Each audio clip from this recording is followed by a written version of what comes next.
विठ्ठला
सद्गुरुं प्रणतोऽस्म्यहम् समचर सरोजं सान्द्रनीलामुदाभं जगन्निहितपाणिं मण्डनं मण्डनानां तरुणतुलसीमाला कन्दरं पञ्चनेत्रं सदयधवलहासं विठ्ठलं चिन्तयामि पाण्डुरङ्गा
विदिन्द्रादिदैवं सदास्तु यमानं समाधिस्थमूर्तिं भजे ज्ञानदेवं नमामि सद्गुरुं शान्तं सच्चिदानन्दविग्रहं पूर्णब्रह्मपरानन्द मीशमानं देवल्लभं ॐ नमो ज्ञानेश्वराय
एका जनार्दनी तुमचा दास त्याचे आस पुरवावे नमो सद्गुरु तुकया ज्ञान दीपा नमो सद्गुरु सच्चिदानंद रूपा नमो सद्गुरु भक्त कल्याण मूर्ती नमो सद्गुरु भास्कर पूर्ण कीर्ती सेवे लागी सेवक झालो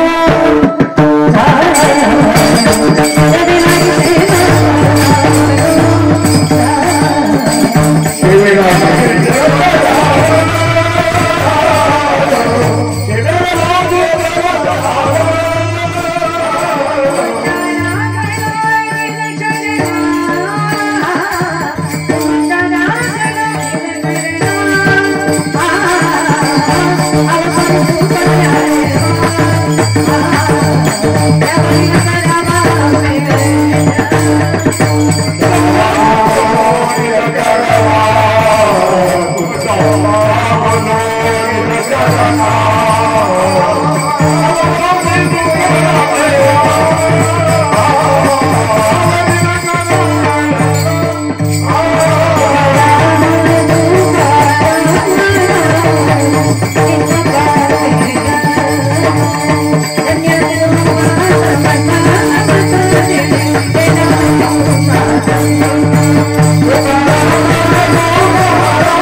समर्थजीने केला हा पुरुषार्थ चळी दगडा सहित वय तारिये जैसेलाया म्हणे रामेश्वर भट्ट बीजा तुका विष्णू नाही तुझा शरणागत दीनार्ते परित्राण प्रदायणे सर्वस्यार्ति हरे देवी मुक्ताबाई नमोस्तुते जय ठाई केला वास त्यासी नसावे उदास ओम जयंती महाकाली भद्रकाली कपालिनी शांता क्षमा शिवा धात्री स्वाहा स्वदा नमोस्तुते विठ्ठल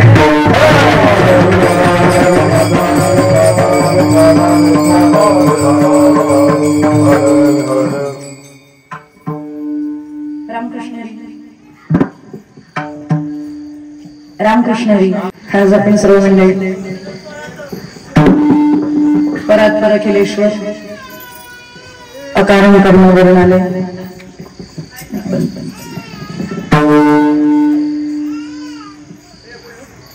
भक्तवांच्या कल्पतरू रुक्मिणी प्राणसंजीवन महाराष्ट्राचा आराध्य दैवत षड्गुण ऐश्वर्य संपन्न पंढरपूर निवासी श्रीमंत श्री पंढरीश्वर परमात्म्याच्या कृपाशीर्वादाने त्याच्या छत्रछायेखाली त्याला इको बंद केला तरी चालेल.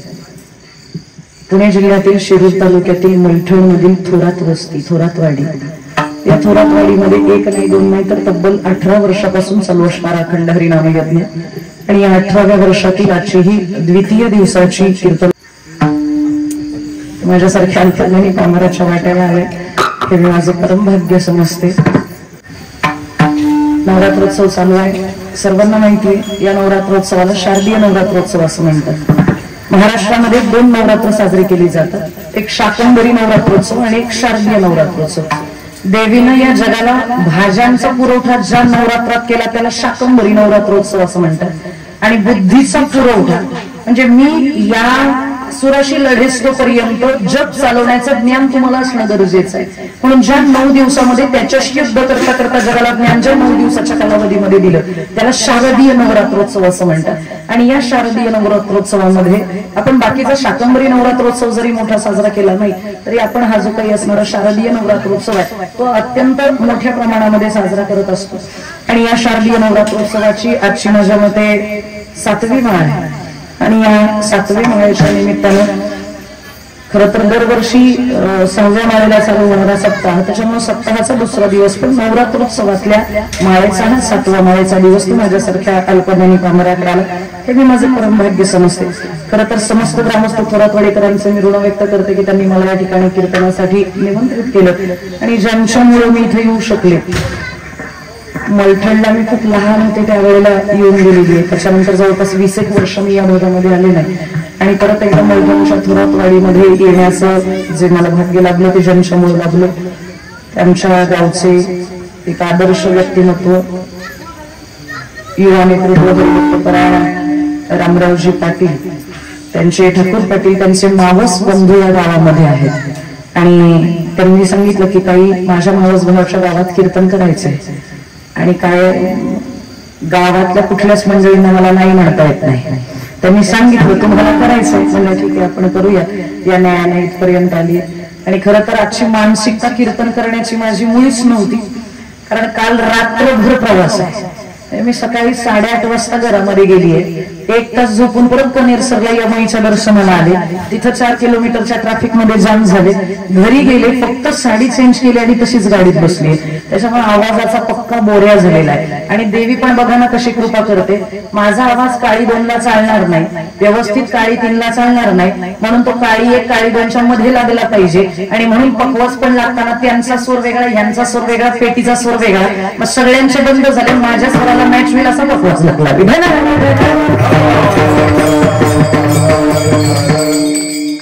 छोट्या छोट्या कृपा असतात कळत नसतात पण या गावामध्ये ज्यांच्यामुळे माझं येणं झालं आजच्या कीर्तनाचं सौजन्य ज्यांनी दिलेलं आहे ते आदरणीय सागर अप्पा दंडवती असतील ओंकार दादा थोरत असतील यांचे मी गुण व्यक्त करते आणि आता थेट अभंगामध्ये प्रवेश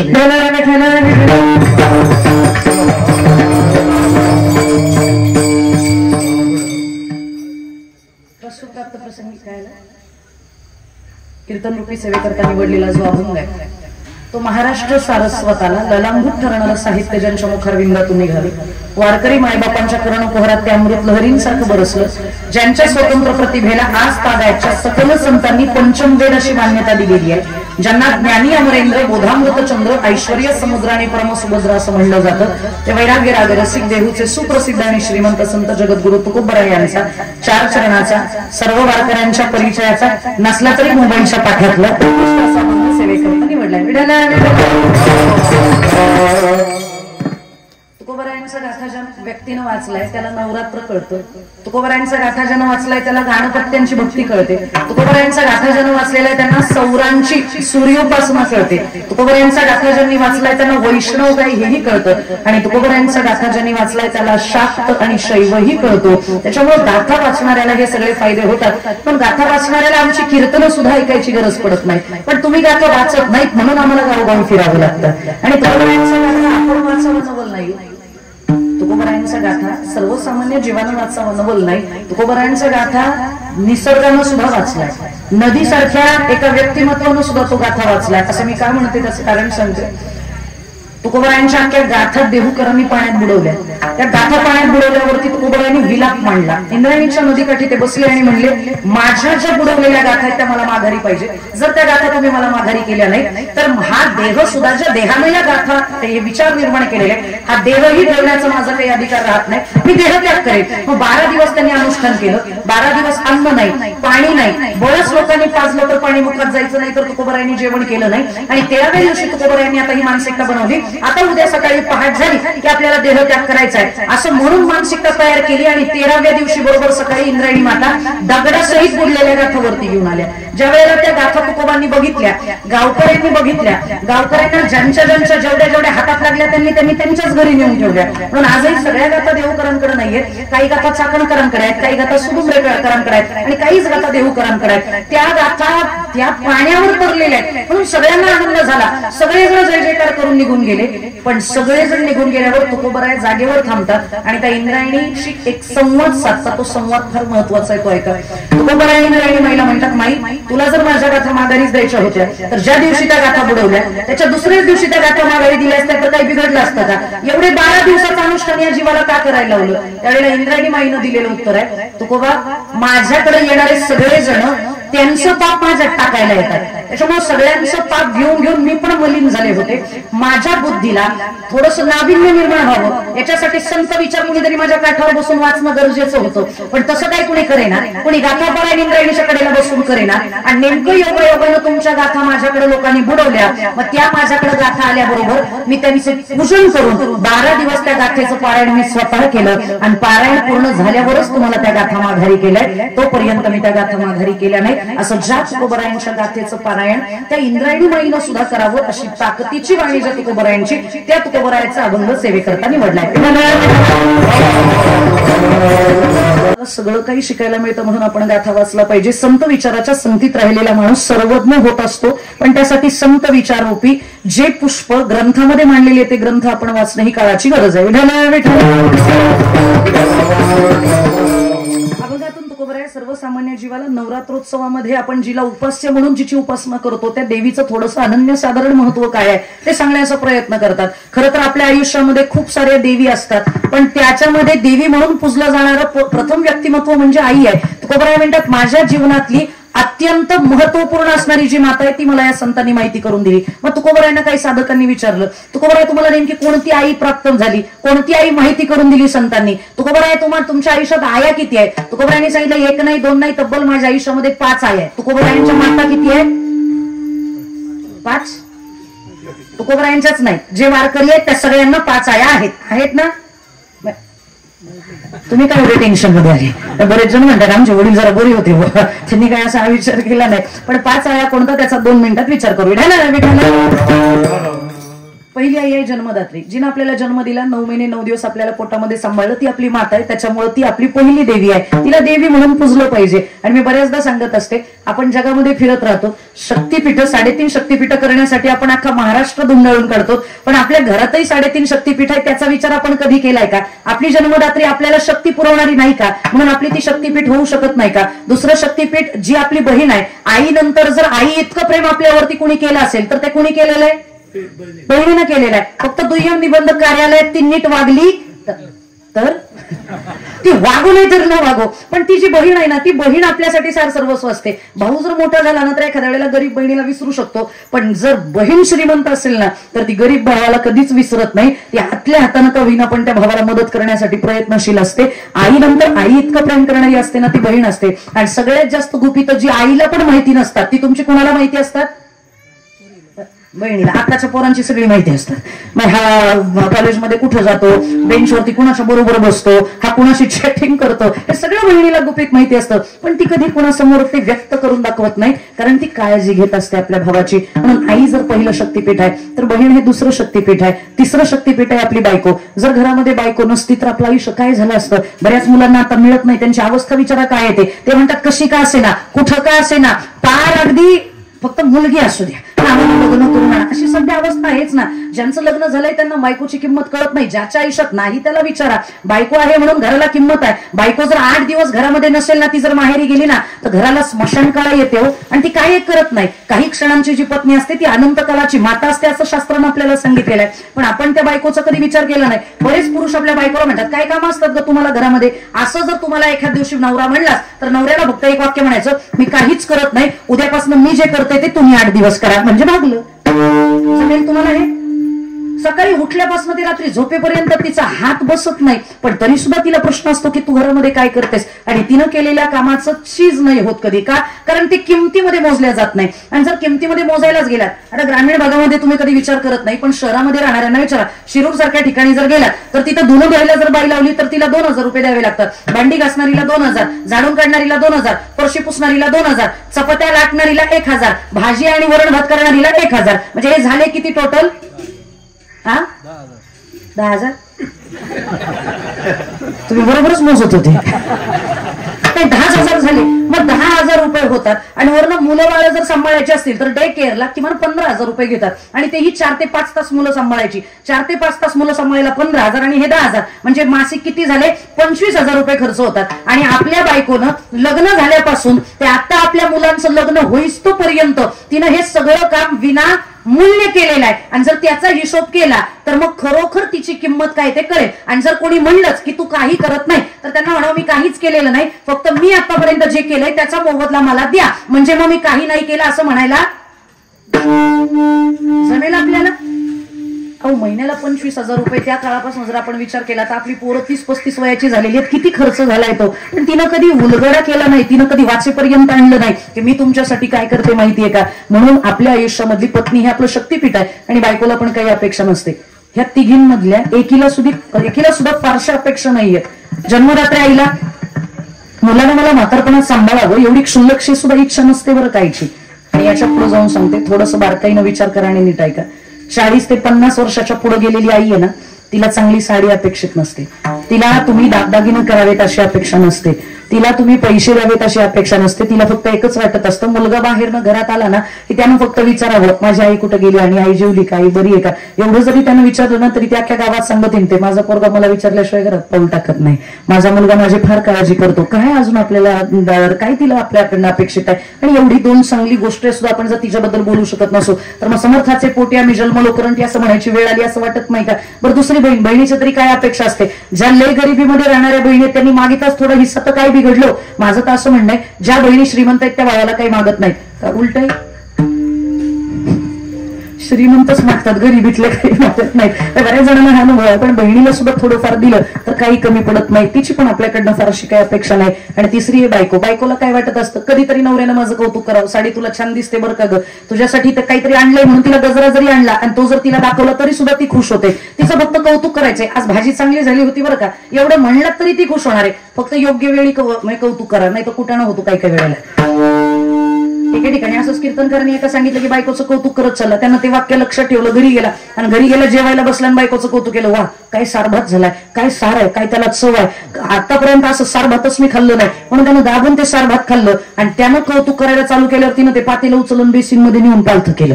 त्यांना सांगितलं मी तर कौतुक केलं, तू सार का तिकडे पालथं केलं. ती म्हणली इतके वर्ष झालं मी सार करते तर माझं कधी कौतुक केलं नाही आणि आज शेजारने आनंद दिलं नाही तर त्याचं कौतुक करायला लागले.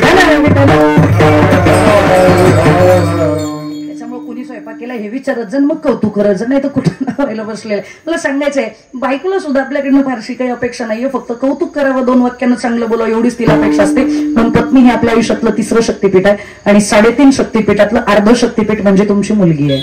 मुलगी तुमच्यापेक्षा कधीच मोठी होत नाही, त्याच्यामुळे ती 1/2 शक्तीपीठ राहते. आणि बापावरती त्या लेकीचा इतका जीव असतो. तुम्ही कधी एक्सपिरियन्स घेतलाय की नाही मला याचं माहित नाही, किंवा तुम्ही थोडंसं नोटीस केलंय की नाही मला कल्पना नाही, पण सांगते. कामावरनं घरी आला ना बाप, गाडीची फायरिंग मुलं ओळखतात. तुमच्या गाडीचा आवाज मुलं ओळखतात, मुलगाही ओळखतो, मुलगी ओळखते. पळत येताना मुलगाही पळत येतो आणि मुलगी पण पळत येते. पण मुलगा आला की पहिल्यांदा तुमची त्या कामावरनं आलेल्या डब्याची पिशवी उघडून बघतो, बाबांनी मला काय खायला आणलंय ते. जर खायला आणलं असेल तरच तो खुश होतो, आणि नसेल आणलं ना तर तो पाय आदळत आपटतच माघारी जातो, पप्पांनी मला काहीच आणलं नाही म्हणून तो रडत रडत तक्रार करत आईकडे जातो. पण जी मुलगी पळत येते ना, ती पळत आलेली मुलगी ती तुमचा डबा बघत नाही, बाबांनी माझ्यासाठी काय आणलंय ते बघत नाही, ती पळत येते आणि त्या बाबांना घट्ट मिठी मारते. तिची मिठी गळ्याला बसलेली नसते, तिची मिठी गुडघ्याला बसलेली असते, कारण छोटीशी ती मुलगी, तो उंचीपुरी बाप, तिची मिठी त्या गुडघ्यानं बसल्यावरती तो बाप तिला कडेवरती घेतो आणि तिला घट्ट मिठी मारल्यानंतर तिने गळ्यामध्ये हात टाकले की दिवसभर केलेल्या कामाचा आलेला भाग आणि शीण घालवण्याची क्षमता त्या लेकीच्या मिठीमध्ये असते. तिच्या मिठीमुळे बाप म्हणतो भाग गेला, शीण गेला, अवघा झाला आनंद. ही त्या लेकीच्या मिठीची ताकद आहे, क्षमता आहे. म्हणून लेख ही आपल्यासाठी 1/2 शक्तीपीठ आहे. बाहेरची 3.5 शक्तीपीठ फिरण्याच्या अगोदर घरातल्या या 3.5 शक्तीपीठांना ज्यांनी प्रसन्न केलं त्यांची नवरात्र खऱ्या अर्थानं साजरी झाली म्हणून समजावी.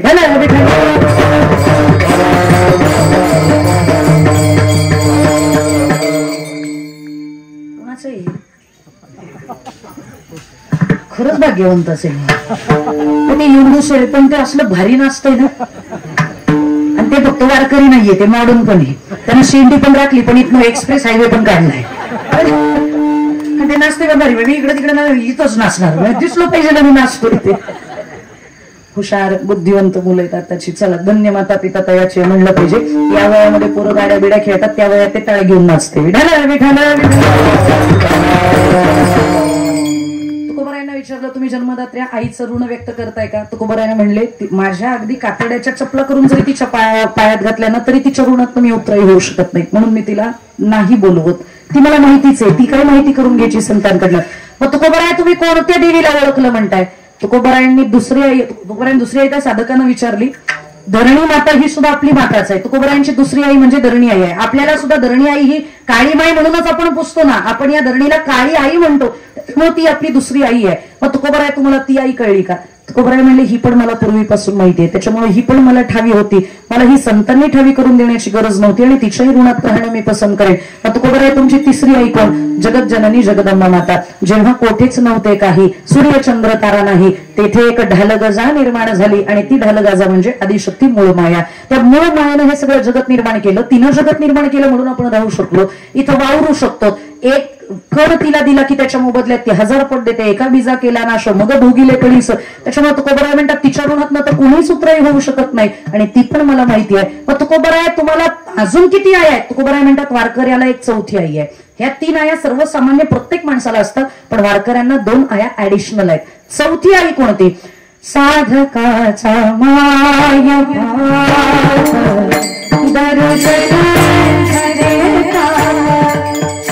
सर्वभूती सुख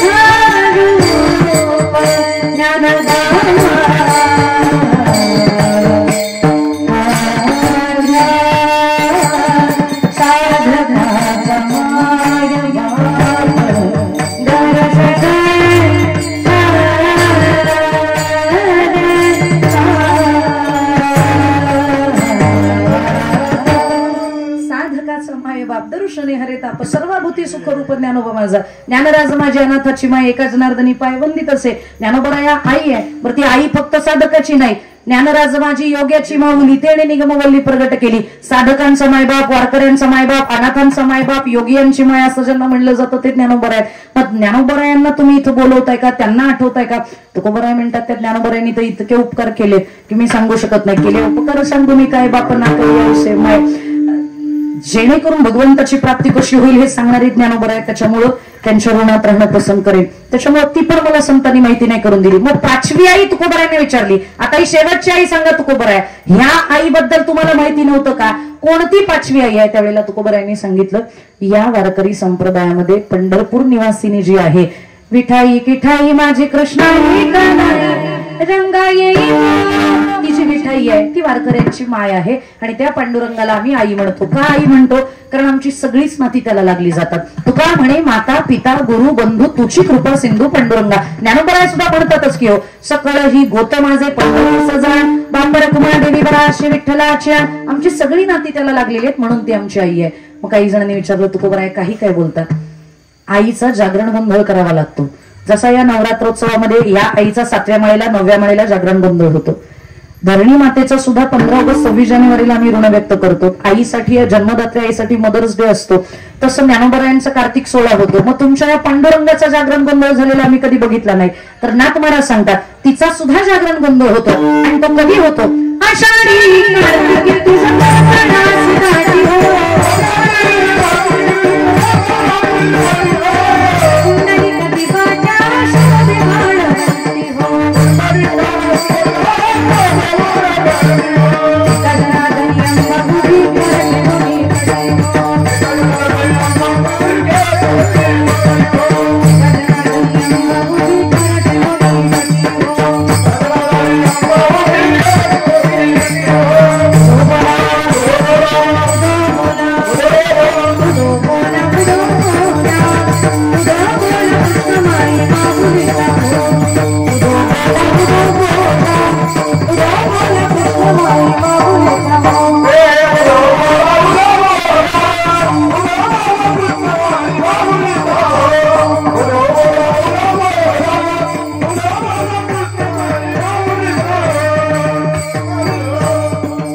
गोंधळासी दाटी हो, पुंडलिका दिवट्या शोभेवाळा वंटी हो, एका जनार्दनी अंबा उभी कर ठेवणी कटी हो.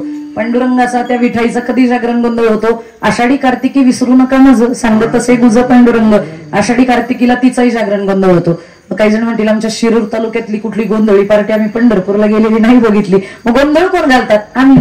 वारकरी काही कमी गोंधळ घालतात. आणि म्हणतो का बरं म्हणतात, आम्ही गोंधळी गोंधळी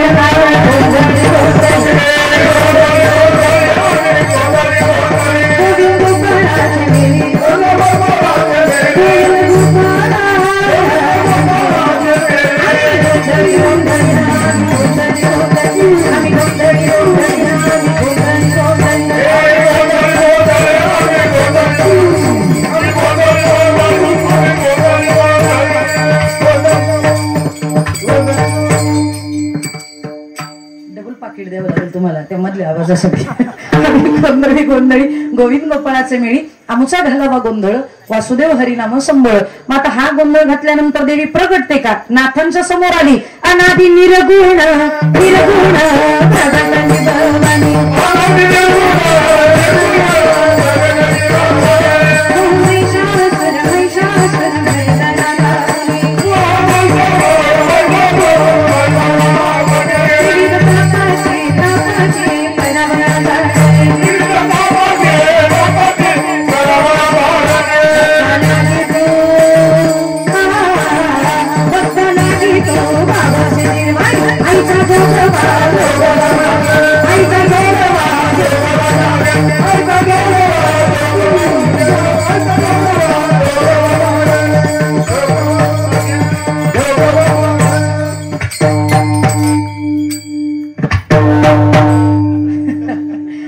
निर्गुण प्रगटली भवानी मोह महिषासुर मर्दना लागोनी त्रिविध तापाची करावया झडणी भक्ता लागी तुपावसी निर्वाणी. आईचा जोगवा जोगवा मग प्रगटली भवानी नाथांसाठी प्रगटली.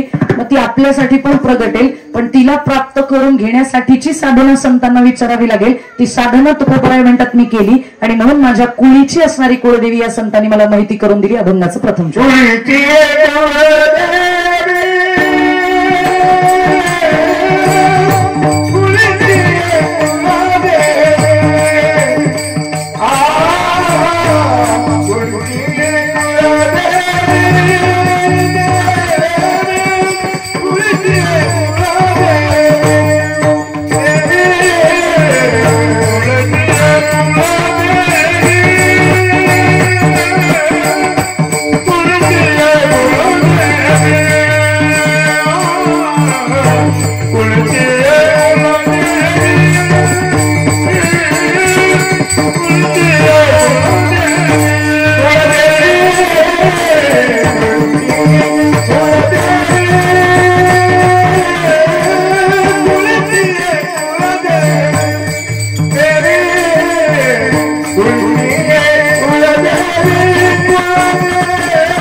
माझ्या कुळीची कुळदेवी या संतांनी मला माहिती करून दिली आणि म्हणून त्या संतांचं कृतज्ञतेने मी नामोल्लेख या चरणामध्ये करतोय. संत जर नसते तर ती देवी मला प्राप्त झाली नसती, ती मला भेटली नसती. आणि आपल्यालाही देवी भेटावी असं वाटत असेल तर त्यासाठी संतांचं मार्गदर्शन गरजेचं आहे. बऱ्याच लोकांचा प्रश्न असतो, सगळ्यांचं लक्ष आहे ना माझ्याकडे, पण आजचा दिवस व्यवस्थित आहे अशी माझी विनंती आहे. काय आहे, कशासाठी देवी आली पाहिजे, कशासाठी परमार्थ करायचा आहे, कशासाठी साधना करायची. प्रापंचिकाला या सगळ्या गोष्टीशी काही घेणं देणं नाहीये. लोक मला काही काही वेळेला सांगतात तर आजकाल परमार्थ खूप वाढलाय बरं का. सप्त्याला पूर्वी गर्दी होत नव्हती, आता फार गर्दी होते. पण 7 ते 9चं कीर्तनानंतरचा प्रसाद याच्यामुळे तर गर्दी वाढली नाही ना. कधी कधी प्रश्न पण पडतो असं मला काय घरी खायला मिळत नाही का. पण वैतागलेली बाई एखाद्या वेळेला म्हणते मुर्दी जाऊ देते, तिकडं काही करण्यापेक्षा आपलं इथं 2 वाक्य चांगले कानावरती पडतात, जेवण मिळतंय. कोणत्या का निमित्तानं विना तुम्ही इथं येत आहे. परमार्थ करणाऱ्यांची संख्या वाढली आहे, पण मूळ परमार्थ जाणून घेऊन परमार्थ करणाऱ्यांपेक्षा अहंकारानं आणि लोकांना दाखवण्यासाठी करणाऱ्या परमार्थ करणाऱ्यांची संख्या सध्या वाढलेली आहे. मी परमार्थ करतो असं दाखवणारे खूप झालेत, पण मूळतः परमार्थिक तत्व जगणारी माणसं कमी झालीत. हे संप्रदायाचं दुर्दैव आहे. आणि त्यातली त्यात सांप्रदायिकाला हे सांगण्याची गरज पडत नाही परमार्थ कशासाठी करायचं आहे ते. पण सर्वसामान्य माणसाच्या मनातला प्रश्न आहे, कशासाठी भजन, कशासाठी परमार्थ, कशासाठी नामचिंतन. तर त्यांना सांगते, मला एक प्रश्न विचारायचा आहे तुम्हाला इथं बसलेल्या मंडळींना. हा प्रश्न मी तुम्हाला विचारतीये, उत्तर द्यावं मला असं अपेक्षित नाही. फक्त मी विचारलेल्या प्रश्नाचं उत्तर स्वतःला द्या. तुम्ही सुखी आहात का, तुम्ही समाधानी आहात का, तुम्ही आनंदी आहात का. स्वतःला असं माणसासमोर बरोबर विचारा, am I happy, am I satisfied, मी आनंदी आहे, मी समाधानी आहे, मी सुखी आहे. 90% लोकांची उत्तर ही आहेत, सुख नाही कोठे आली या संसारात. आयुष्य गेलं पण सुख नाही लागलं. का नाही लागलं, कारण सुख मिळण्यासाठी जे करावं लागतं ते केलंच नाही, आणि जे करून दुःखच मिळणार आहे, दुःखाचीच प्राप्ती होणार आहे, त्या गोष्टी केल्याशिवाय आम्ही थांबलो नाही. मग सुख जर मिळवायचं असेल तर काय करावं लागेल. उघड उघड संतांनी वारकरी संप्रदायात सांगितलेलं आहे, सुखा लागी करीसी तळमळ, तरी तो 5 कोटीची अगदी करे वेळ. चुकले का, सुखा लागी करीसी तळमळ, तरी तू पंढरीसी जा एक वेळ. तर होईल काय मग, तू बघाची सुख जन्मोजन्मीचे दुःख विसरसी. त्याला बघितलं ना की सुख लागतं. त्याला म्हणजे कुणाला, त्या विठाईला, त्या पांडुरंगाला, त्या मायबापाला एकदा जरी बघितलं तरी सुख लागतं.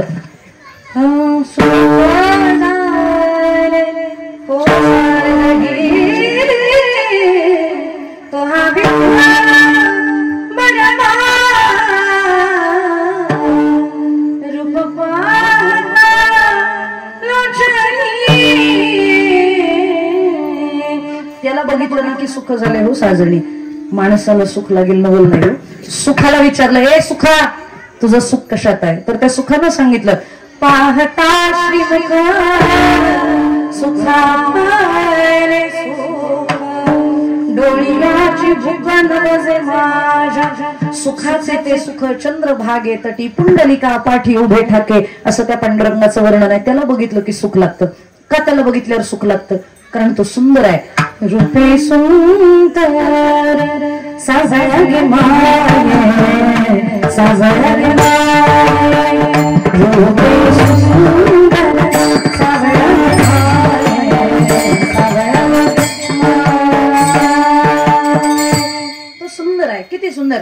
राजस सुकुमार मदनाचा पोपळा रवी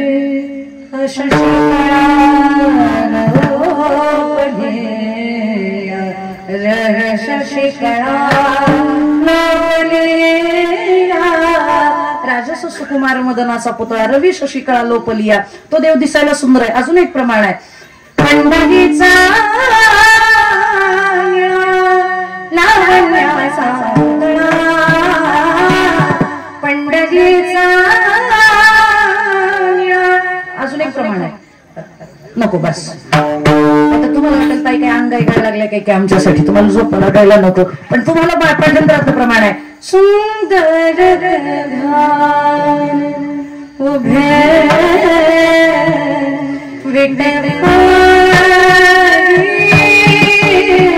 सुंदर देव दिसायला सुंदर आहे. एकाने मला प्रश्न विचारला. काळा तर आहे. बऱ्याचदा सांगते माणसं काळी असावी पण नाकी डोळी नीटच असावी.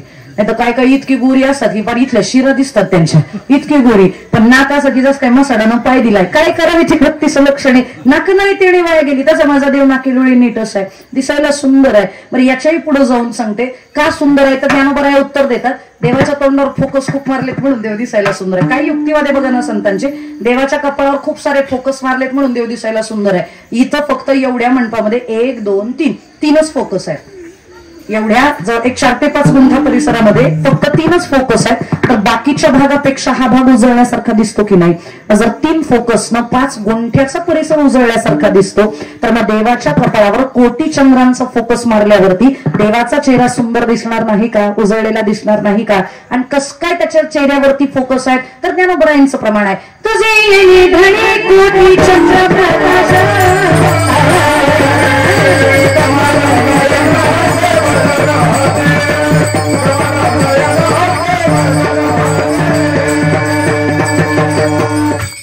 तुझी निधळी कोटी चंद्र प्रकाश कमल नयन हास्य वदन हास्य. देवाच्या कपाळावर कोटी चंद्रांचा प्रकाश आहे म्हणून देव दिसायला सुंदर आहे.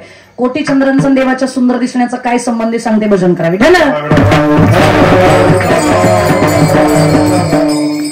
महाभारत या ग्रंथामध्ये नल दमयंतीची कथा येते आणि त्याच्यात असं वर्णन आहे की ती दमयंती दिसायला इतकी सुंदर होती की तिचं स्वयंवर तिच्या बापानं रचल्यावर त्रैलोक्यातले राजे तिच्याशी लग्न करण्याचे हेतून पृथ्वीवर आले होते. इतकी ती सुंदर.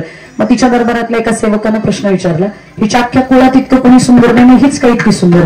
त्यावेळेला तिच्या दरबारातल्या एका पंडितांनी उत्तर दिले आणि ते उत्तर असं आहे. नीट ऐका बरं का कारण याच्यावर न कळणारे आपला देव का सुंदर आहे ते. दमयंतीचा चेहरा ज्या वेळेला ब्रह्मदेवानी बनवायला घेतला ना वांद्याचे खान करा नाही का. त्या पंडितांनी दिलेलं उत्तर आहे. दमयंतीचा चेहरा ज्यावेळेला ब्रह्मदेवांनी तयार करण्यासाठी हातामध्ये घेतला त्यावेळेला तिच्या चेहऱ्यासाठी चंद्रावरची मुठभर माती वापरण्यात आली होती. दमयंतीच्या चेहऱ्याला चंद्रावरची मुठभरच माती वापरण्यात आली तर ती दिसायला इतकी सुंदर झाली की त्रैलोक्याच्या राजांना तिच्या रूपाचा मोह निर्माण झाला. जर चंद्रावरची मुठभर माती त्रैलोक्याला वेड लावू शकते तर ज्याच्या कपाळावर कोटी चंद्रांचा प्रकाश आहे तो माझा पांडुरंग दिसायला किती सुंदर असेल बोला. आणि म्हणून त्याला पाहता क्षणी समाधान आहे. म्हणून तो दिसायला सुंदर आहे आणि म्हणून त्याला पाहिलं की समाधान लागतं. म्हणून त्याच्याकडे जा. आणि याच्या पुढे जाऊन अजून एक वाक्य सांगते नीट ऐका. तुम्ही जितके देवाच्या जवळ असताना तितके तुम्ही समाधानी असता. तुम्हाला ऐहिक सुखोपभोग किती आहेत हे महत्वाचं नाही. आहे त्या उपभोगांमध्ये तुम्ही समाधानी किती आहात हे महत्वाचं आहे. नाही तर उपभोग घेण्यासारख्या गोष्टी सगळ्यांकडेच असतात. किंवा नीता अंबानीच्या मुलाच्या लग्नात तिला प्रश्न विचारला होता. तिच्याकडे काही कमी असेल का पण तिला प्रश्न विचारला होता तुम्ही सुखी आहात ना. आता अनंताचंही लग्न झालं त्यावेळेला तिनं उत्तर दिलं माझ्या संसारात खूप चांगलं आहे सगळं चांगलं आहे पण एकच अडचण आहे माझ्या मुलाचं वजन कमी होत नाही. तेवढं झालं ना की मग मी थोडी टेन्शन फ्री होईल. माझ्या अनंताचं वजन अनंत होतंय ते कमी कसं होईल याचा प्रश्न आहे मला. म्हणजे एवढ्या मोठ्या इस्टेटीची ती मालकीण आहे. एवढी सगळी सुखोपभोग तिच्या समोर असताना सुद्धा तिच्या अंतःकरणाला समाधान नाहीये. आणि काही काही साधू असे असतात की अंगावरती कपडे नाही फक्त लंगोटीवरती हिमालयात राहतात पण तरी सुद्धा समाधानाचं एक वेगळं तेच त्यांच्या चेहऱ्यावरती असतं. आणि हे का त्याचं कारण तुम्हाला तुमच्या जवळ असणारा जो आत्मानुभूती आहे, तुमची परोक्षानुभूती आहे, ती तुम्हाला समाधानी ठेवत असते. तुम्ही जेवढे देवाच्या जवळ राहता ना तेवढे तुम्ही आहे त्या परिस्थितीला ऍक्सेप्ट करता, स्वीकारता आणि ठेविले अनंते तैसेची राहावे, चित्ती असू द्यावे समाधान या मनोवृत्तीपर्यंत पोहोचवता. आणि हे पोहोचवणारं क्षेत्र म्हणजे परमार्थ आहे. विठ्ठल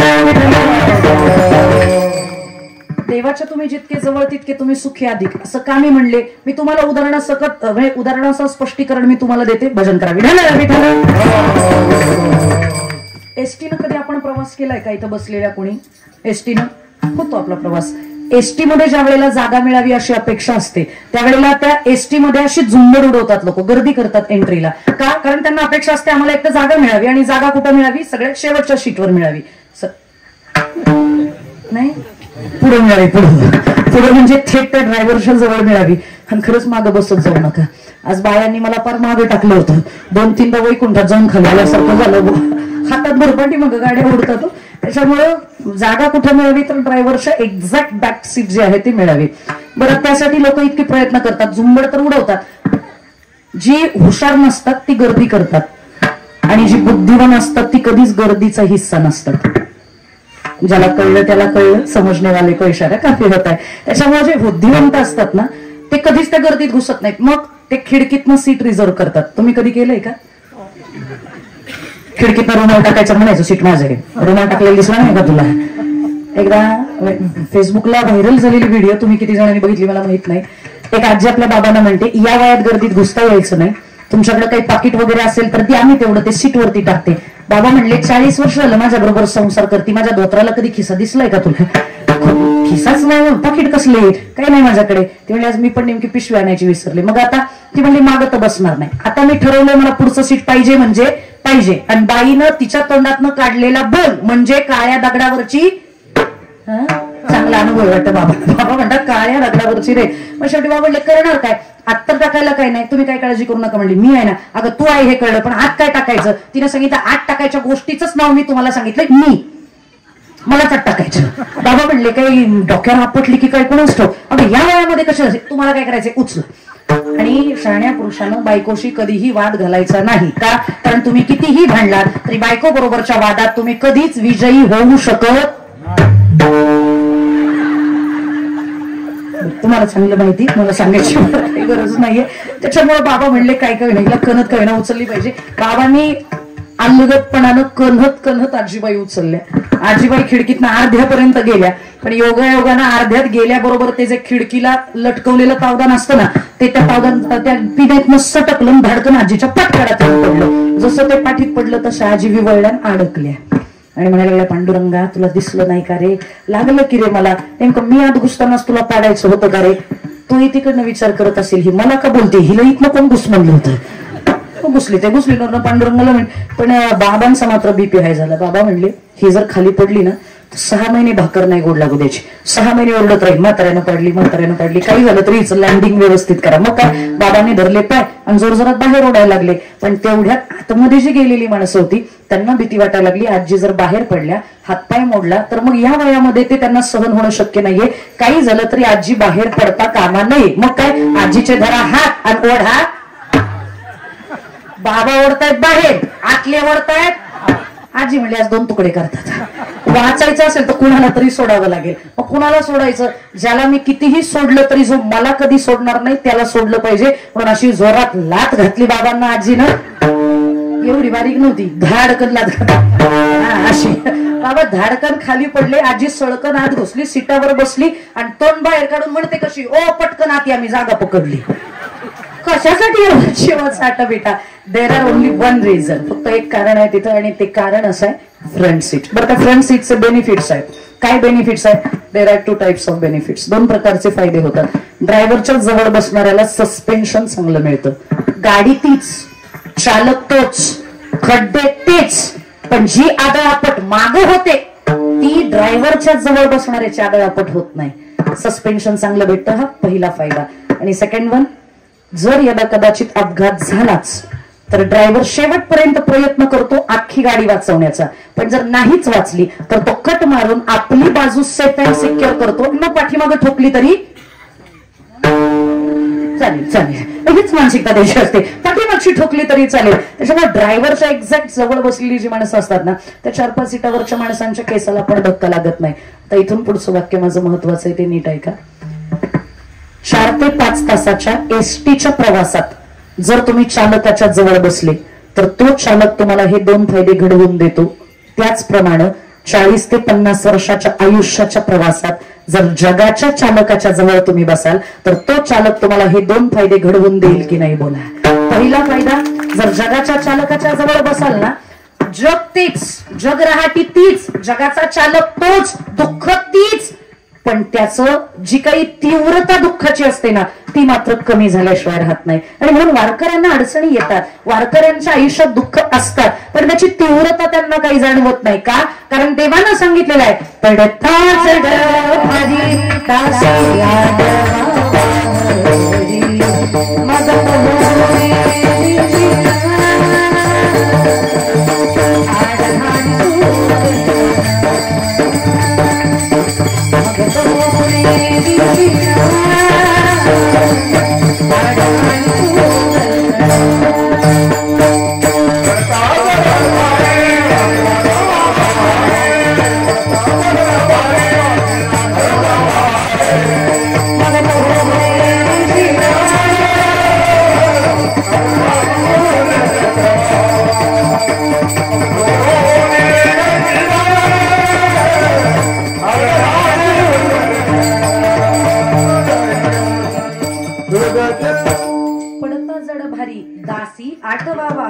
मग तो होऊ नेदी शेण आड घाली सुदर्शन. अडचणीच्या वेळेला तो येतो, अनेकांच्या आलाय, प्रल्हादाच्या वेळेला आला नाही. उकळत्या तेलात टाकलं, तेलाची फुलं केली, होलिकेच्या मांडीवर बसवलं तर तिला जाळून राख केली, प्रल्हादाला वाचवलं. कडेलोट केला भगवंतानं, अलगत त्याला तारलं, उचलून धरलं. प्रल्हादासाठी आला, आपल्यासाठी यायचा नाही का? अजून एक अडचण आहे, द्रौपदीसाठी आला. ज्या वेळेला तिचं चिरहरण चालू होतं, सगळ्यांनी खाली मना घातल्यावर तिनं शेवटची हाक मारली, कोठे गुंतणार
द्वारकेच्या वेळ कसं खयाला वियला. मग काय सगळ्या जणांच्या खाली माना, पण तिथं नारी विच सारी हे की सारी विच नारी हे अशी अवस्था झाली. साड्याच साड्या, इतक्या साड्या की ढीग लागला. हे बऱ्याच माता मौलांना मजेनं म्हणत असते, देवावर प्रेम म्हणून भजन करू नका, किमान साड्या ढिगभर मिळाव्या म्हणून तरी भजन करा. तिला मिळाला, आपल्याला मिळायचं नाही का? आणि मग त्या द्रौपदीसाठी तो आला. कधीतरी त्याला विचारा ना, द्रौपदीसी वस्त्रे अनंता देत होतासी भाग्यवंता, आम्हाला की कृपणता कोठवी आणली गोविंदा. मारेची करुणी द्रौपदी सती अन्ने पुरविली मध्यरात्री, ऋषीश्वरांच्या बैसल्या पंक्ती तृप्त केल्या क्षण मात्रे, आणि आम्हाला मात्र तू काही देत नाही, तो आपल्यालाही देईल. पण द्रौपदी सारखी निष्ठा असली पाहिजे. ज्या वेळेला तिचं चिरहरण होईना भीष्माचार्यांनी बघितलं, त्यांनी सांगितलं चला निघा, जगाचा बाप तिच्या पाठीशी उभा राहिलेला आहे, त्याच्यामुळे आता तिला कोणीच व्यवस्था करू शकणार नाही. त्यांच्या डोळ्यात अश्रू आले, ते सगळेजण निघून गेले. पण सगळे गेल्यानंतर मग कृष्ण समोर आले. वाक्य नीट ऐका, जग जोपर्यंत समोर होतं द्रौपदीच्या तोपर्यंत कृष्ण आले नाही, आणि जग ज्या वेळेला निघून गेलं, ती एकटी राहिली, त्यावेळेला कृष्ण आले. जगानं पाठ केल्याशिवाय कृष्ण येतच नाहीत. म्हणून ज्याच्याकडे जगानं पाठ केली आहे त्यानं स्वतःला खरोखर भाग्यवान समजा, कारण जगानं पाठ केली म्हणजे त्याच्या येण्याची वेळ झालेली आहे.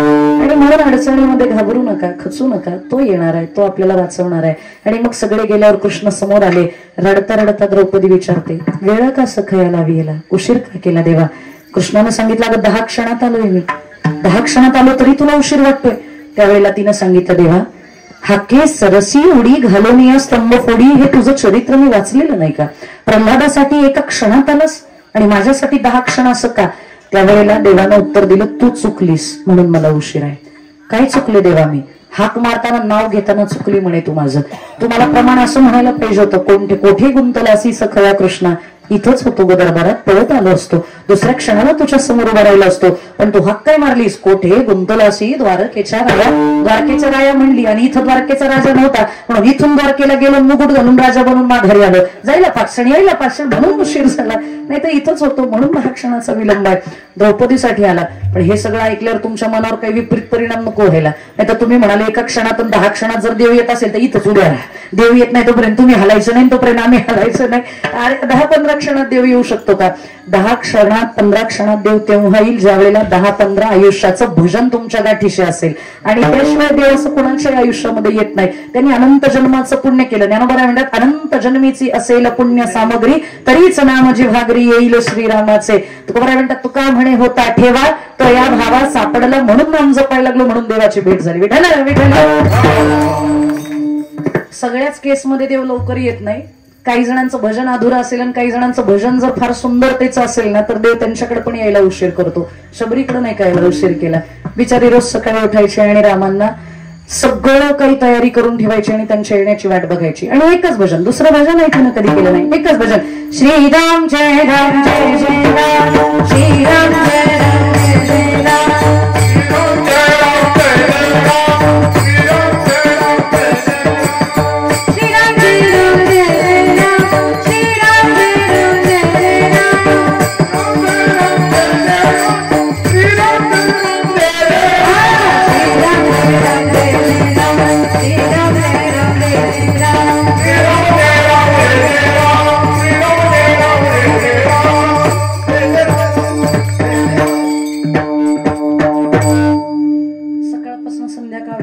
वाट बघावी. आणि राम नाही आले ना की नाराज नाही व्हावं. फक्त एक प्रश्न रामांना विचारावा, आश्रमात कधी येशील, आश्रमात कधी येशील, ही माझी प्रार्थना.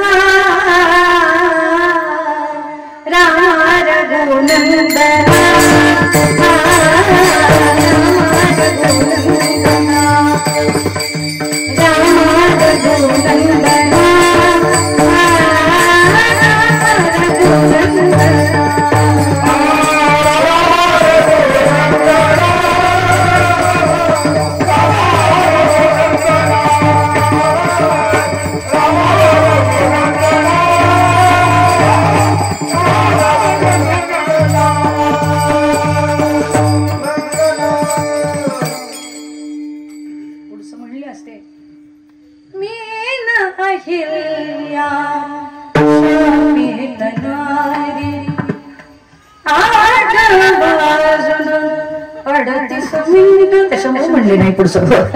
मला संपवायचंय ना, 9ला मला कीर्तन संपवायचंय आणि माझ्याकडे फार काही आहे आणि वेळ फार कमी आहे, तोकडा आहे. त्याच्यामुळे सगळा अभंग व्यवस्थित जरी नाही झाला तरी किमान एक प्रमाणे व्यवस्थित आपण बघण्याचा प्रयत्न करू.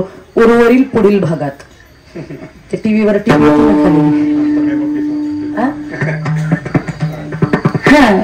बातमी त्याच्यामुळे येणं होईल, बाकी काय. त्याच्यामुळे आज फक्त मी प्रयत्न करणार आहे. तिने रोज संध्याकाळी रामांना विचारावं कधी येणार. एकदा ती भजन करत असताना तिची एक मैत्रीण आली आणि म्हणते, माई बंद कर भजन. रोज त्याचं भजन करते, पण त्या पाषाण हृदयाला तुझी कुठं दया येते? कुठे येतोय तो तुला भेटायला? आणि जर आलाच तर करशील काय? अगं तू त्या रामाचं भजन करता करता काळ रोखून ठेवलायस. कृतयुगात भजन चालू केलंय, त्रेतायुग आलंय तरी तुझं अजून भजनच चालू आहे. किती काळ भजन करणार? म्हातारी पण होईनास तू. तिचे केस काळे, जे काळे राहिले होते ते काळेच पांढरेच होईनात. तिच्या चेहऱ्यावरचा जो तेजाचा भाग आहे तो हिरमुसे ना, तिच्या चेहऱ्यावर सुरकुती पडे ना. आणि भजन करणाऱ्याचं हे सामर्थ्य आहे बरं का. ताकदीनं जर भजन करणारा असेल ना तर त्याची सुद्धा केस नाहीत पिकत. आमची पण नाहीत पिकत केस, नाहीत पांढरी होत. आठवड्याला डाय करतो हा भाग वेगळा नाही, पण तिची खरंच केस पांढरी होईना, तिच्या चेहऱ्यावरती सुरकुती नाही. आणि तिची अशी अवस्था का माहितीये का, आपण ज्याचं चिंतन करतो ना, ज्याच्यावर आपण फार प्रेम करतो ना, आपलं रूप त्याच्यात पालटत असतं. आणि हे तू खूप आहे सांगता राम म्हणता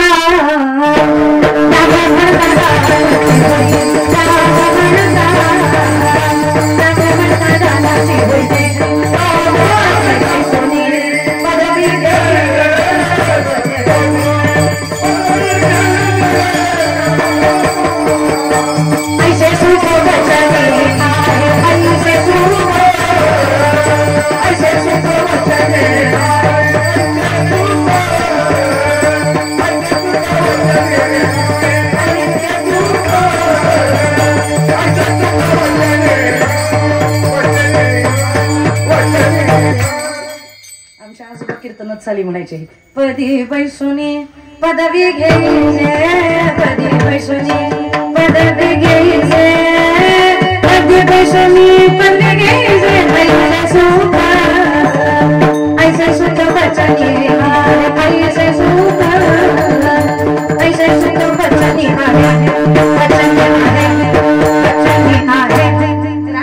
रामाची होईजे, पदी पैसोनी पदवी घ्यायचे, ऐसे सुखवचने आहे विश्वाचे अनुभव आहे. राम म्हणता म्हणता ती रामरूप झाली होती, त्याच्यामुळे तिचं वय संपलं, तिच्या चेहऱ्यावरचं तेज कमी होईना. एका त्या मैत्रिणीनं पुढचा प्रश्न विचारला, माई आलाच देव, काय काम आहे तुझं त्याच्याकडं? तुला बंगला नकोय, तुला गाडी नकोय, तुला नवरा नकोय, तुला मुलं बाळ नकोय, पण देव आला तर मागशील काय? तिने सांगितलं मागायचं काही नाही, पण काही अधुरी काम आहे ती पूर्ण होतील राम आल्यावर. काय अपूर्ण काम आहे ऐक.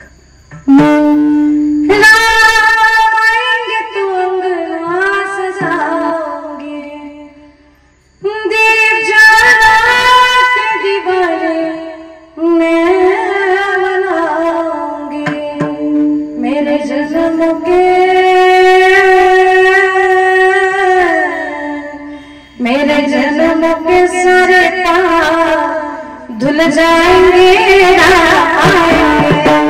मेरे झोपड़ी के भागा धुल जाएंगे,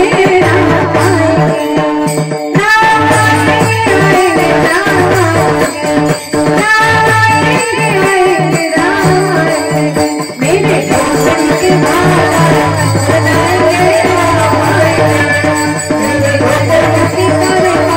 धुल जाएंगे,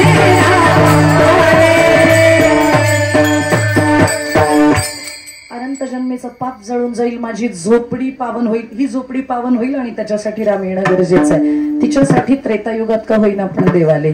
मग जर शबरीसाठी येऊ शकतात, द्रौपदीसाठी येऊ शकतात, ब्रह्मणासाठी येऊ शकतात, अशी खूप सारी उदाहरणं सांगता येतील की ज्यांच्यासाठी देवाले. आणि तुम्हाला सांगू का, सांगते पण तुम्हाला, काकड्याची दुसरी मालिका आणि दुसऱ्या मालिकेतला पहिल्या क्रमांकाचा अभंग वाचा. उच्च नीच काही नेणे भगवंत कोणीया. बघा कोणासाठी काय काय केले त्यानं. दासी पुत्र कन्या, दैत्या घरी रक्षी, चर्मरंगू लागे, कबीराचे मागे, सजन कसाया, माया सावत्यास कृपू लागे, नरेरी सोनारा घडकुंग लागे, सुपे मिळसे डोरेवडी, नाम्याची जणी, चवयाची शणी, धर्मकरीपणे वायझरी, नाम्याचे वेजे, हेव्या संकोचित, न्यायाची विंत अंगेवडी, अर्जुनाचे रती, वयासारथी, बक्षी पोळी प्रीती, सुधाम्याचे, गवळीयाचे घरी, अंगे गायवडी, द्वारपाळ, बळीपणी झाला, एकोबाचे ऋण फेडे ऋषिकेच्या अंबरुषी, सोशीगर बोबास, मीराबाईसाठी येतो विष प्याला, दामाजीचा झाला फाडेवार, गडी माती वाय गोऱ्या कुंभाराची हुंडी त्या मी त्याच्या अंगे भरी, आणि अजूनही माझा देव काम करतोय, पुंडलिकासाठी अजूनही तिष्ठत, तुका म्हणे मात धन्य त्याची. एवढी कामं केलेली आहेत, आपली थोडीफार कामं करायचं नाही का? कधी त्याला कंटाळाला तर म्हणा खुरपू लागायला येईल तो. जनाबाईच्या गौऱ्या त्यानं थापू लागल्या आहेत, आपलं खुरपायला यायचं नाही का? पण त्यासाठी काय करावं लागेल? भजन विठाला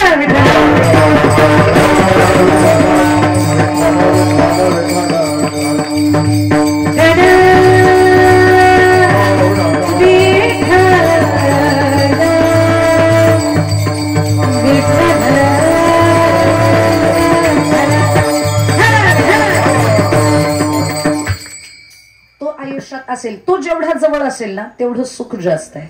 आणि दुसरा फायदा, यमाला तो येऊ देत नाही आयुष्यात. नका जाऊ तयागा सुदर्शन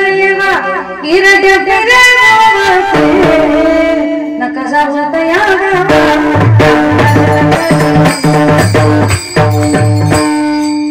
वाजले उडत्या चाली झाल्या. नवरात्री म्हणल्यावर व्हायला पाहिजेत म्हणून घेतल्या, नाही तर ह्या चालीनंतर कुणाचं चालू व्हायचं म्हणून म्हणलं नका जाऊ त्या गावा नामधारकाच्या शिवाय. सुदर्शन येवा गिरट्या फिरे भोवती. तो पांडुरंग परमात्मा जर जवळ असेल तर तो अंतिम समय तुमचा गोड करतो. तो बरं आहे म्हणतात, माझा केला अंतकाळी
पावला कुडी सहित झाला गुप्त तुका.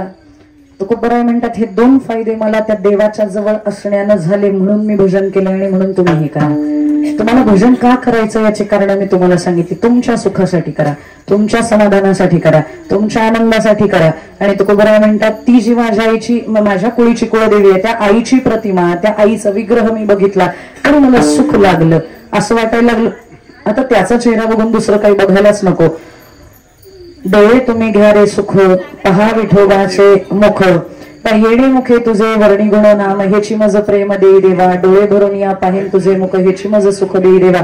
कान भरून या ऐकेन तुझे, हे मज विश्रांती देई देवा. वाहे रंगी टाळी नाचेन उदास, हे देई हातास पाया सुख. आणि तुका म्हणे माझा सकळ देह भाव, आणि नको ठाव चिंतो अशी अशी अवस्था माझी झाली. आणि ही देवी माझ्या आयुष्यात आल्यामुळे हा मला आनंद प्रदान झालाय. आणि म्हणून ही कुळीची ही कुळदेवी ज्या संतांनी माझ्या आयुष्यात आणली त्यांच्याबद्दल कृतज्ञता. त्यांना मी बरं झालं शरण गेलो, नाहीतर या आनंदाला मुकलो असतो. तर हे गेलं संतांच्या शरणांगती मी पत्करली, हे माझ्यासाठी अत्यंत महत्वाचं आहे. हे तुकोबाबंगाच्या दुसऱ्या चरणात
ते बरं झालं. हे सांगत होते की आपण कुणाच्या बरोबर राहतो याच्यावर तुमच्या जीवनाची किंमत लोक पण ठरवत असतात आणि देवही ठरवत असतो. माशी असते ना, माशी घरात फिरणारी, ती माशी जर लोखंड विकणाऱ्याच्या काट्यावर जाऊन बसली ना, माशी असते ना माशी घरात फिरणारी, लोखंड विकणाऱ्याच्या काट्यावर जाऊन बसली ना, तिला मुळीच किंमत मिळत नाही. पण तीच माशी सोनाराच्या दुकानात जाऊ द्या आणि सोनं विकताना त्या काट्यावर बसू द्या, तिची एका क्षणात किंमत 11,000 होते. ग्रामचा 11,000 सध्या, ती 1 ग्राम असते म्हणजे 11,000 होते. त्या लोखंड विकणाऱ्याच्या काट्यावर गेली तर तोपर्यंत ती 0 व्हॅल्यू होती तिची. पण तीच माशी सोनाराच्या संगतीत गेल्याबरोबर तिची व्हॅल्यू 11,000 रुपये इतकी झाली. जसं माशीनं संघ बदलल्यानंतर तिच्या जीवनाची किंमत बदलली, तसं आपण आपल्या जीवनात संघ बदलला की आपल्याही जीवनाची किंमत वाढत असते. फक्त त्यासाठी संत संघात आयुष्यात घेणे गरजेचं आहे. आणि आता काय म्हणतात, संत संघच गरजेचा आहे. न लगे मुक्ती, न लगे धन, न लगे संपदा, पण संत संघ देई सदा. तुका म्हणे आता उदार तू होई आणि मज ठेवी पायी संतांची. म्हणून संतांच्या संगतीत राहणं गरजेचं आहे. संतांच्या संगतीत राहणारे मोठे होतात. कोण मोठे झाले? खूप झालेत, खूप झालेत. आता काही जण प्रश्न विचारतात, संतांच्या संगतीत राहायची इच्छा आहे पण संत कोणाला म्हणावं तेच कळत नाही. आजकाल काय झालंय, कपडे बघितले की लोक संतत्व देतात. ले कडक पांढरे कपडे म्हणजे मोठा साधू असला पाहिजे, बगळे कपडे हरियाई म्हणजे साधू असला पाहिजे. कपड्यावरच जर साधुत्व द्यायचं असेल तर मग मुक्ताबाई कशाला म्हणल्या असत्या, हरी भगवा झाला अंतरी वश केला त्याशी म्हणून ये साधू जगी विटंबना. कपड्यावर साधुत्व द्यायचं तर बगळा सगळ्यात मोठा साधू म्हणला पाहिजे. आम्हाला तरी पांढरं घालावं लागतंय. बगळ्याला ईश्वर दत्त पांढरा रंग आहे आणि बगळ्याचं एक वैशिष्ट्य आहे, तो पाण्यात उभं राहून ध्यान करतो. बघितलंय का तुम्ही कधी? बगळा पाण्यात उभं राहून ध्यान करतो आणि ध्यानही पांडुरंगाचं करतो, बरोबर ना? तो पांढरा पण आहे, ध्यान पण करतोय, तेही पाण्यात उभं राहून ध्यान करतोय. म्हणून आपण त्याला साधू म्हणत नाही. का? कारण तो ध्यान कोणाचं करतोय? माशाचं करतोय. जसं तो पांढरा आहे, ध्यान करणार आहे, पाण्यात उभं राहून ध्यान करणार आहे, पण तरी आपण त्याला साधू म्हणत नाही. असेच काही बगळे समाजात संप्रदायात पण आहेत, त्याच्यामुळे त्यांना साधू म्हणू नका. कपडे बघाय, घर बांध दिले डोंगरी आणि विषय हिंडे दारोदारी. अरे कैसा केला योग धर्म नाही अंतरी निष्काम, गंगा जळ हृदय करा ताटी उघडा ज्ञानेश्वरा. हे मुक्ताबाई ज्ञानोबांना सांगतात, ते आपल्यालाही सांगतायत. कपडे बघून साधू ठरवू नका आणि कीर्तनकाराला तर मुळीच साधू म्हणू नका. पुढचं वाक्य ऐका. परमपूज्य प्रातस्मरणीय वैकुंठवासी जोग महाराज साधकांना एक वाक्य सांगायचे, कीर्तनकार 2 तास काय वागतो यापेक्षा तो उरलेल्या 22 तासात कसा वागतो हे महत्वाचं आहे. कारण 2 तास चांगलं बोलणं कोणालाही जमेल, पण 22 तासात शुद्ध आचरण करणं सगळ्यांना जमेल असं नाही. त्याच्यामुळे जो 22 तासात पास तो खरा साधू. चला, मला हे सांगायचं होतं की साधुत्व आपल्याला पारखून घेण्यापेक्षा साधुत्वाच्या कसोट्या ऑलरेडी ज्यांनी पास केलेल्या आहेत आपण त्यांच्याकडे जाऊयात. ज्ञानोबांना शरण जा. ज्ञानोबांनी साधुत्वाची कसोटी पार केलीच की हो. काय त्रास समाजानं दिला, पण तरी सुद्धा ज्ञानोबा कधी ढळले नाहीत. इतका त्रास देणाऱ्याला आपण जाताना म्हणलो असतो यांचं वाटोळ कर द्यावा, पण तरी सुद्धा ज्ञानोबा जाताना म्हणतात, जो जे वांची होते लागून राणी जात. हे म्हणण्या इतकं मोठे पण माझ्या ज्ञानोबरायात आहे, म्हणून ज्ञानोबराय आई आहे. आणि म्हणून ज्ञानोबरायांना आपण शरण गेलं पाहिजे. काय आहे माहितीये का, सगळ्यांचं लक्ष आहे ना माझ्याकडे. 6च मिनिटं राहिलेत. मग मी 6 मिनिटापेक्षा जास्त वेळ घेणार नाही. फक्त तुमचं लक्ष इकडे तिकडे जाऊ देऊ नका. ज्ञानोबराया आपल्या जिल्ह्यातले, ज्ञानोबराया आपल्या महाराष्ट्रात आहेत, ज्ञानोबराया आपल्या भारतात आहेत, पण तरी सुद्धा आपल्याला ज्ञानोबरायांची किंमत कळत नाही. आपण इतस्ततः फिरत राहतो. या संताकडे जा, या साधूकडे जा, यानं फार मोठा चमत्कार केला आणि याची लय प्रॉपर्टी आहे म्हणून त्यांच्याकडे आम्ही जातो. काय गरज आहे? ज्ञानोबरायांची प्रॉपर्टी काय कमी आहे? ज्ञानोबरायांच्या नावावर करोडोनं कमवणारी माणसं आहेत. ज्ञानोबांची काय प्रॉपर्टी कमी आहेत? आणि करोडो किमतीची माणसं म्हणजे ज्ञानोबरायांनी त्यांची फक्त ज्ञानेश्वरी वाचून मोठी केलेली आहे. आपल्याला ज्ञानोबा मोठे करतील, पण कधीतरी ज्ञानेश्वरी वाचा. ऑक्सफोर्ड युनिव्हर्सिटीमध्ये 129 विद्यार्थी ज्ञानोबरायांच्या ज्ञानेश्वरीवर PhD करतायत आणि त्यांच्या मातीत जन्माला आलेली आपण माणसं. आमच्या घरी ज्ञानेश्वरी आहे नाही, मी असं म्हणणार नाही. इथं बसलेल्या प्रत्येकाच्या घरात ज्ञानेश्वरी आहे. नक्की काय आहे? प्रत्येकाच्या घरात ज्ञानेश्वरी आहे. पण आम्ही काय केलंय त्या ज्ञानेश्वरीचं? छान भगव्या रंगाचं वस्त्र घेतलंय, योग्य वेळेला शिंकले, बसच शिकलं. भगव्या रंगाचं वस्त्र घेतलेलं आहे, त्याच्यात ज्ञानेश्वरी ठेवलेली आहे, ती गुंडाळून ठेवलेली आहे, तिला लांबलचक असा दोरा लावलेला आहे. ते एका कॉर्नरला दोरा लावतात ना, तुमच्याकडे लावतात का?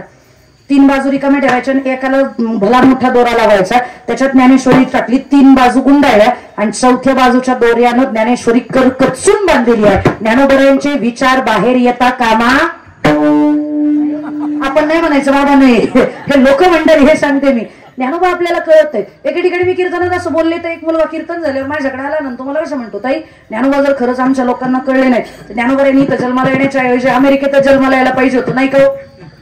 मी विचारच करत राहिले, खरंच ज्ञानोबा का बरं अमेरिकेत गेले नसतील? ज्ञानोबा तिकडे जर गेले असते खरंच मोठे झाले असते. तिथली लोक येशू येशू म्हणतात, ती ज्ञानेशू ज्ञानेशू म्हणायला लागली असती. पण ज्ञानोबांनी भारत का निवडला? त्याचं कारण सांगते ऐका. ज्ञानोबरायांचं घर खूप मोठं आहे. आपलं घर लय मोठं झालं म्हणजे किती 2 BHK 3 BHK 4 BHK row house bungalow farm house याच्या पुढे आपली मजल जात नाही.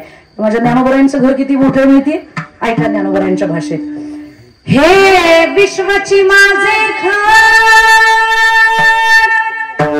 ऐसी मती जयाचे स्थिर किंबहुना चराचर आपणची जाण. हे विश्व ज्ञानोबरायांचं घर आहे. आणि जसे आपण कप्पे केले तसे ज्ञानोबांनी पण केलेच असतील की हो. हॉल वेगळा, किचन वेगळं, बेड वेगळं केलंय. ज्ञानोबरायांचं घर कसं आहे ते एक्सप्लोर करून दाखवते ऐका. ज्ञानोबरायांच्या विश्वरूपी घराचा हॉल म्हणजे अमेरिका आहे. ज्ञानोबरायांच्या घरातल्या शोभेच्या वस्तू म्हणजे स्वित्झर्लंड आहे. ज्ञानोबरायांच्या घरातल्या इलेक्ट्रॉनिक वस्तू म्हणजे जपान आहे. आणि माझ्या ज्ञानोबरायांच्या विश्वरूपी घराचं देवघर म्हणजे भारत आहे. आणि साधू महात्मा हा देवघरातच वास्तव्य करे म्हणून ज्ञानोबराया भारतात आले. आणि म्हणून कुळ आणि देश आपला पवित्र आहे. पवित्र ते कुळ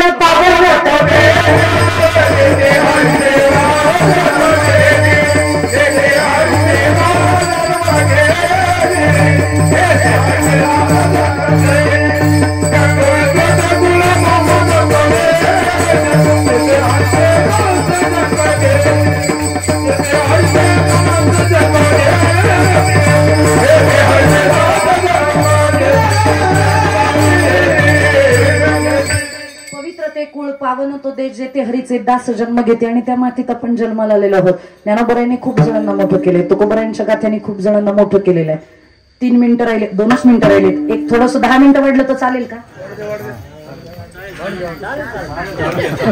9 मिनिटात चालू द्या. बाकीचे म्हणतात बुक लागली ना बरोबर. काय 28 वर्ष झालं मी या फील्ड मध्ये काम करते. त्याच्यामुळे मला फेस रिडिंग जमतं. चेहरे बघितले की तुमच्या मनात काय चाललंय ते कळतं. त्याच्यामुळे बऱ्याच जणांना 10 मिनिटं नाही, 5 मिनिटं फक्त. 2 मिनिटं तर आहेतच, अजून 3 मिनिटं वाढतील आणि माझी सेवा संपवते मी. संतांच्या आयुष्यात येण्याचं इतकं अनन्यसाधारण महत्व आहे. संतांचं आयुष्यात येणं म्हणजे आपल्या आयुष्याला झालेला परिसस्पर्श आहे. परिसस्पर्श आहे. आणि परिसापेक्षाही मोठे संत आहेत. परिस तरी लोखंडाला सोनं करतात, संत सगळ्यांनाच सोनं करतात. संत शिष्य नाहीत बनवून घेत, संत आलेल्या शिष्याला पण संत बनवतात. आपण सारिखे करीती तात्काळ नाही काळ वेळ तळा लागे. आणि असं का म्हणते आहे का?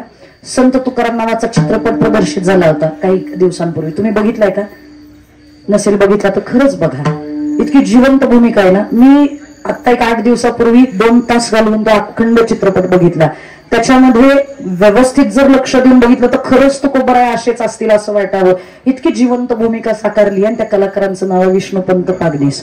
त्या काळात 365 दिवस मुंबईतल्या एका थिएटरमध्ये रोज लोक जाऊन तो मूव्ही बघायचे, चित्रपट बघायचे.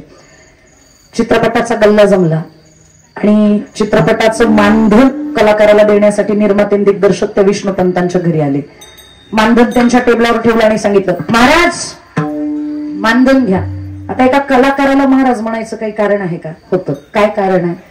चित्रपटाचं शूटिंग चालू असताना जो पोशाख त्यांनी तुकोबरायांच्या अंगावरती चढवला तो मरेपर्यंत उतरवला नाही. आणि का उतरवला नाही तर त्याच्यासाठी एक घटना कारणीभूत ठरली. कलाकार म्हणलं की त्याला व्यसन असतं. कलाकाराला नाही, वारकरी कलाकारांना नसतं. वारकरी कलाकारांना नसतं. तंबाखूचं सुद्धा नसतं ना. नसतं. गांजाचं कोण नसतं असं म्हणावं असं मला वाटतं. आणि खरंच नसतं. मरू द्या, पुढे नाही बोलत काही. त्यांना चहाचं खूप व्यसन होतं. चहा पिण्यासाठी ते म्हणले धोतर, बाराबंदी, पागोट, तो गंध, चिपळ्या, विणा, गळ्यातल्या माळा एवढं सगळं काढून ठेवायचं.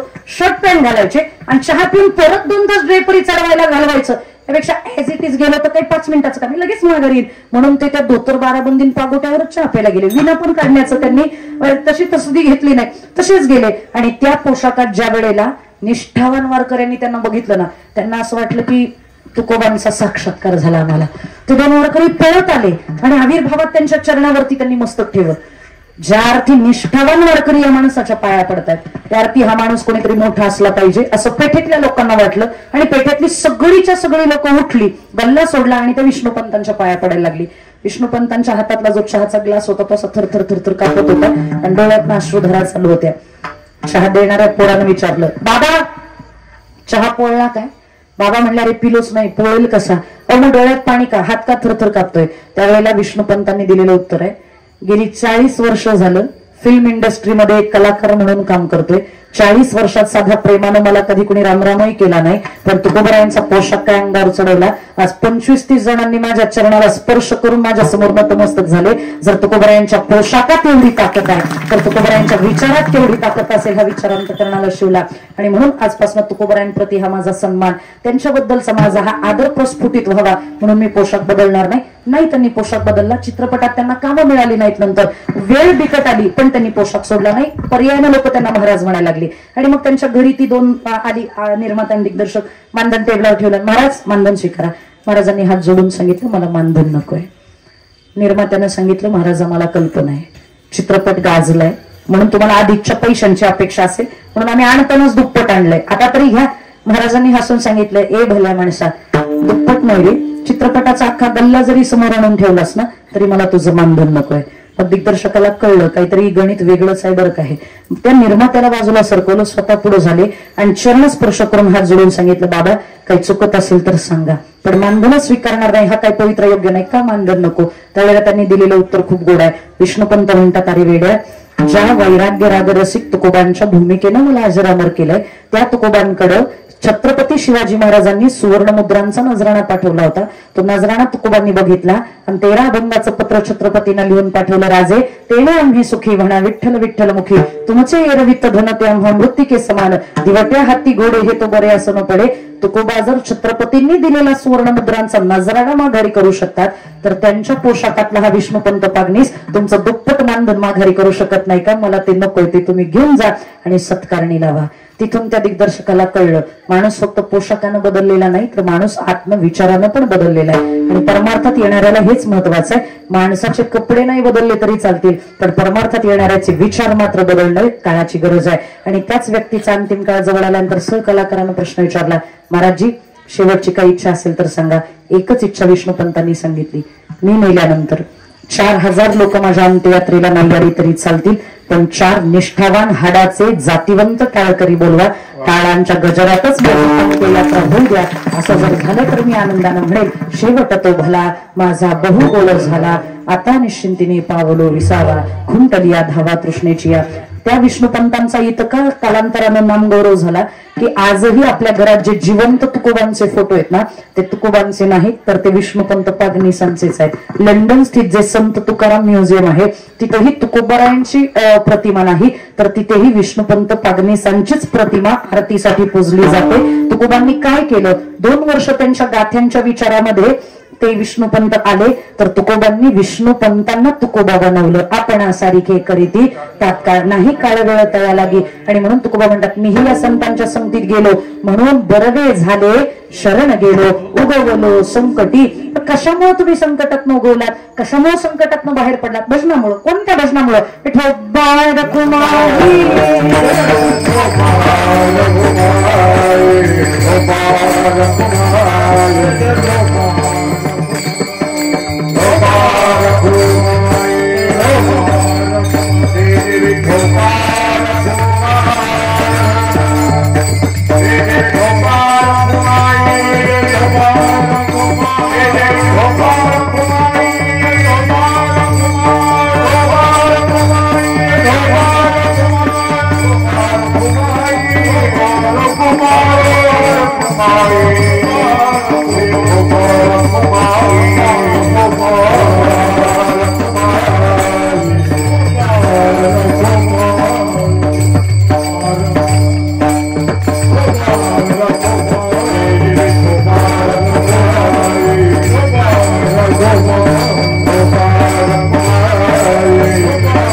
काही का असे ना हार मापाचा आहे. विठ्ठल, विठ्ठल.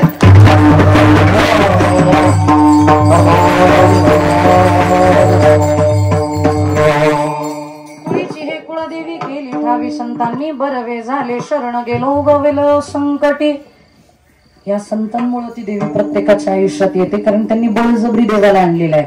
वैकुंठीची मूर्ती आणि भीमाती आणि भीमाती रे रडत भावी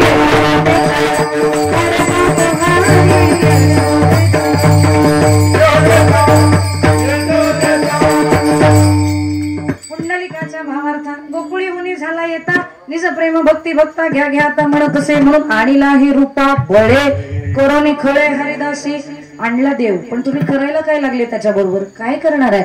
आनंद व्यक्त करण्याचं साधन म्हणजे नाचायचं गायचं आनंदी राहायचं समाधानी राहायचं ते त्याच्याबरोबर करायला लागलो. तुका म्हणे समागमे नाचो प्रेमे लागलो. म्हणून तर वारीला जाताना माणूस साधा जात नाही. मग कसा जातो नाचत जाऊ त्याच्या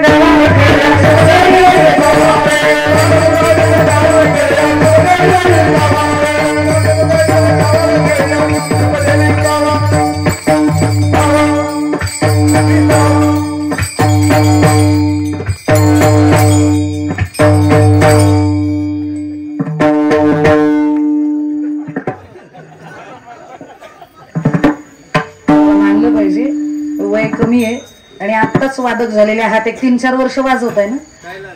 हा किती 5-6 वर्ष आले.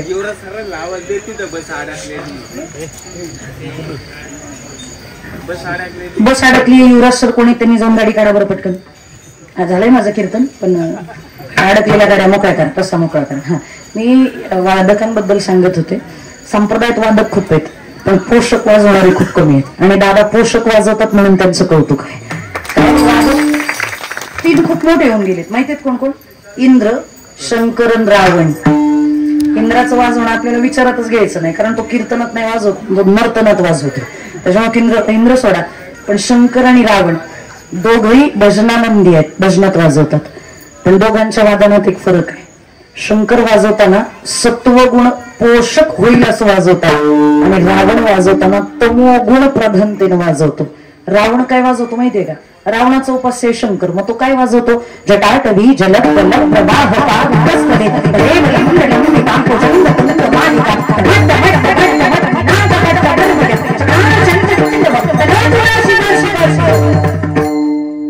हे रावण वाजवतो. आणि ज्या वेळेला शंकर वाजवतात ना शंकरांचं उपास्य आहे राम.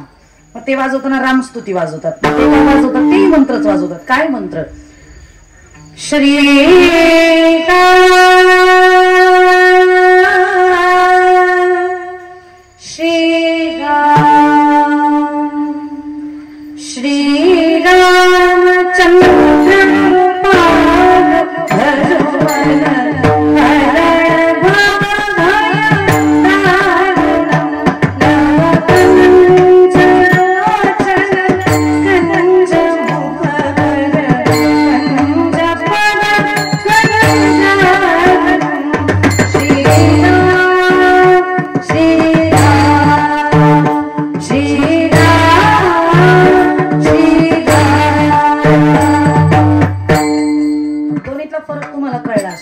पहिलं जे होतं त्यावेळेला कुणाला धरून कुणाला मारू असं झालं होतं. पण दुसऱ्या वेळेला मात्र कानालाही गोड वाटते ती स्तुती आणि ते शंकर सत्वगुण प्रधानतेनं जसे वाजवतात तसं आजचे दादा कीर्तनात वाजवतात म्हणून त्यांचं कौतुक आहे. आणि अशा पिढीची संप्रदायाला गरज आहे. आजकाल असे वादक आहेत असा त्यांचा धडधड धडधड धडधड वाजवायला लागले की आमच्या काळात धडधड करतं हे कीर्तन करू देईन का म्हणून. पण अत्यंत पोषक वाजवतात गोड वाजवतात. तुम्ही शिकवताय धन्य गुरुवर्यता याची म्हणून तुम्ही त्यांचा काळ बघून वाजवता की काय. सवय लागली आहे गुरुकडे बघून वाजवायची. चला गोकुळी हुनी झाला येतात कोणासाठी पुंडलिकाच्या भावार्थात. गोकुळी हुनी झाला येतात निज प्रेम भक्ती भक्ता घ्या घ्या आता म्हणत असे आणि मग त्याच्याबरोबर नाचायला लागलो. पण कोणाबरोबर तुम्ही गेलं पाहिजे म्हणजे तुम्हाला नाचता येईल पंढरपूरला जाताना तर त्या संतांची नाव आहेत. ज्ञानोबा माऊली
समस्त ग्रामस्थ थोरातवाडीकरांचे ऋण व्यक्त करते. ज्यांचाच आजच्या माझ्या कीर्तनाला सौजन्य आहे ते हरिभक्त परायण सागर